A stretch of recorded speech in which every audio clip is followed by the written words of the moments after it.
becomes 300 rupees. So I sell it at 300 rupees, the profit is 230 rupees.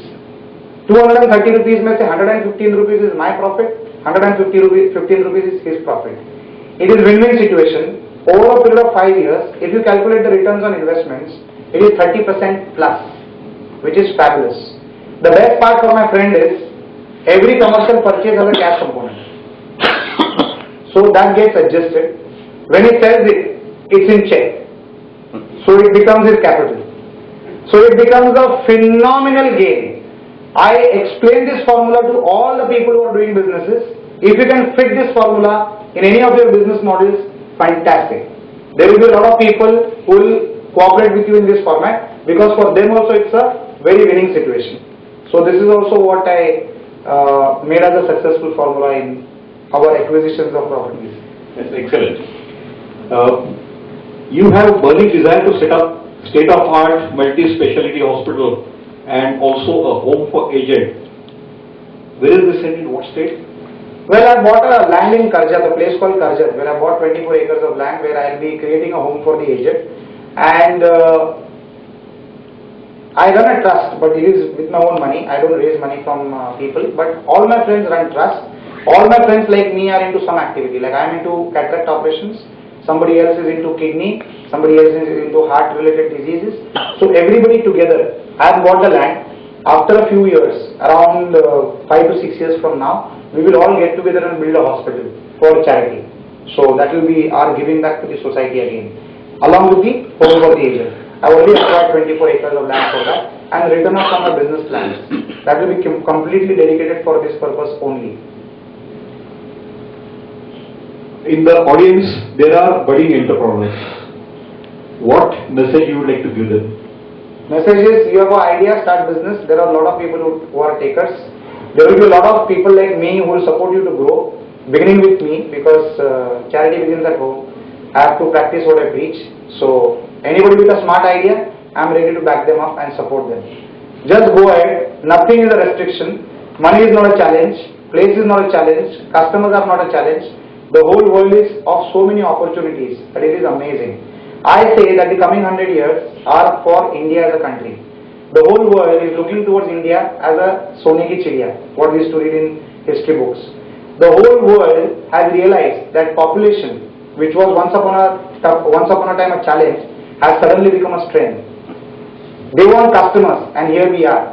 I used to always tell in my college days that India as a country will be developed by the rest of the world. The company which wants to sell the car will make the road. And that is what is all about BOT and all that, build, operate and transfer. So whatever I used to say as a prediction in my college days, it's actually happening. I used to always tell in my college days that one day will come when communication will be free, and today it's almost free. When you talk about unlimited mobile usage for 2,000 rupees a month or 2,500 rupees a month, it's free. When you talk about unlimited free calling to US over the VoIP, it's free. So these are the dramatic changes which are happening. The whole world will come to India to do businesses, and these opportunities are going to be at our doorstep. We need to be prepared now to encash that opportunity. The largest customer base is India. The youngest workforce is India.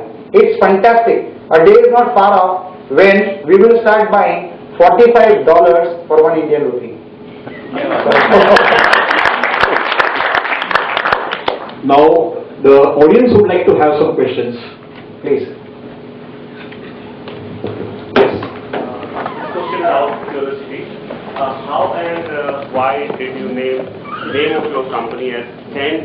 Angelo? Okay. When I'm Agnelorajesh, Yeah. and when I started computer education in 1993, what I thought was, there is a lot of credibility to the saint word, St. Andrews, St. Thomas, all the convent schools used to have a saint.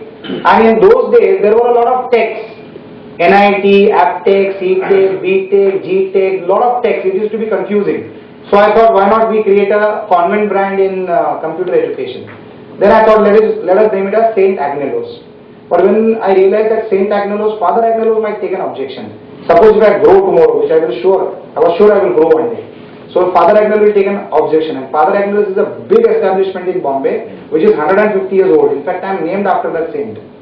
So I just did a smart thing. I brought the N before the G, and created an Angelo. There is no saint like Saint Angelo. So, and it paid off. It became a differentiator. So, we named it as Saint Angelo's. Yes? Any plans to get into any other training, just like you are into IT training, any other, because India also needs a lot of technicians and skilled workers and so on. There's a lot of talk about that coming from the government of India, etc., etc. Do you have any plans to get into those diversified kind of training skills? My focus area would be IT in totality. IT in totality, I'm very passionate about that because IT is the only economical education which can create a nobody into a somebody big time. So IT is my core focus area, and I'm getting into management education and school education. But I'm not into the other parts of other skill sets of IT education, plumbing, fitting. Although that is also going to be a next big area in the country, but I'm not cut for that. So I will be sticking to IT education and management education, apart from school education. Yes. What form of organization do you have? Is it a limited company or partnership or proprietorship? Mine is it's a closely held public limited company, and we are one of the only companies in Bombay who have got clearances from the Bombay Stock Exchange, from the Ahmedabad Stock Exchange, from SEBI. We have got all clearances to come out with an IPO. So we are at the moment we are a closely held public limited company. But my business model now has changed. So education is not my business. So I am not interested in raising funds for education. Whatever I am doing in construction, that's good big time revenue. I am using that revenue to strengthen my education business also. So I might not come out with an IPO, although I have got the permissions. So it's a public limited company.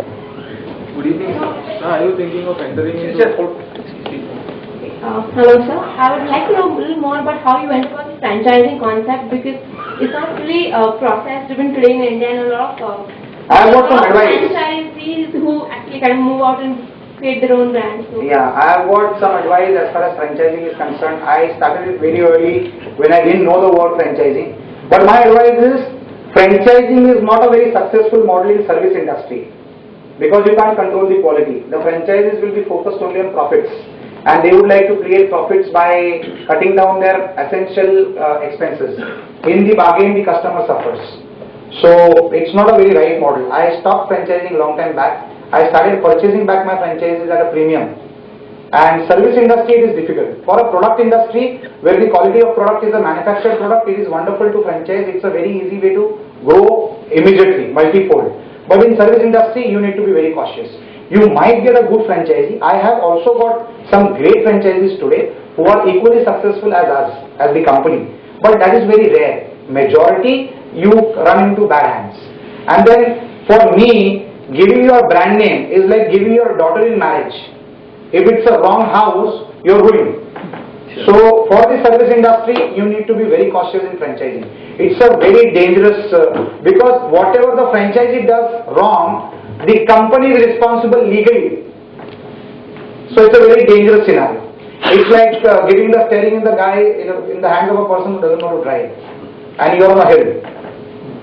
What kind of approach would you want or advise us to take in terms of it's a skill-based industry and you want to grow multiple? It should be company-owned centers, company-managed. You should have faith in your management skills, where you can control people, where they can become your partners. Today, the no employee is an employee. He has to be a partner in your progress. So you try to create that model, give them ownership, and they will perform better than a franchisee. That is a better route to grow. I do that with my company currently. All the people who are working with me share my revenues. So they are a part of the organization. That is the best way to grow. Franchising for service industry for me is a no-no. Good evening, sir. Are you thinking about venturing into politics? Because I thought of it as you have a lot of experience dealing with goons as well. I'm an entrepreneur, so I definitely would not like to get into politics because all political parties are very good friends. One of my ambitions in my life used to always be that whomever I see on TV, I should meet them. And I should know them. And a day should come and they should know me. So it's achieved. So I don't want to be a part of their gang.